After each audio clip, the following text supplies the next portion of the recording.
नाशिक जिल्ह्यातील येवला तालुक्यात एक धक्कादायक प्रकार उघडकीस आला आहे. बोगटे गावात आयुर्वेदिक चिकित्सालयाच्या नावाखाली ॲलोपॅथी उपचार सुरू असल्याची माहिती आरोग्य विभागाला मिळाल्यानंतर छापा टाकण्यात आला.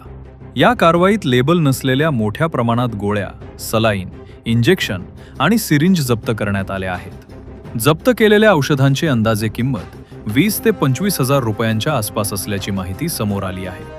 कारवाई दरम्यान संबंधित डॉक्टर रॉय फरार झाल्याचं सांगण्यात येत आहे. त्याचा मोबाईलही नॉट रिचेबल असल्याचं आरोग्य विभागानं म्हटले आहे. दरम्यान दवाखाना सील करण्यात आला असून संबंधित डॉक्टरची शैक्षणिक पदवी तपासणीसाठी पाठवण्यात आली आहे.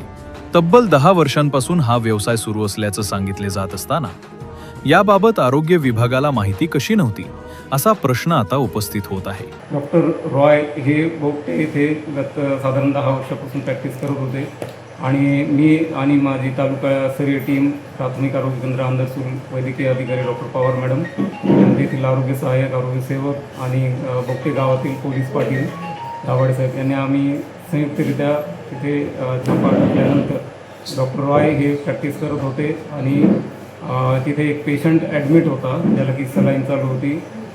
पिवळ्या कलरचं इंजेक्शन जे ताकदीचं इंजेक्शन म्हणतात ते त्यांना सलाईन म्हणून चालू होते आणि आम्ही विचारले असता डॉक्टरांनी सांगितले की त्यांच्याकडे जे गोळ्याचा औषध साठा आहे तो आयुर्वेदिक आहे आणि त्यावर कुठलेही लेबल नव्हते, त्यामुळे आम्ही ते सील केलेलं आहे आणि त्याची तपासणी करण्यासाठी आम्ही ते पुढे पाठवलेलं आहे.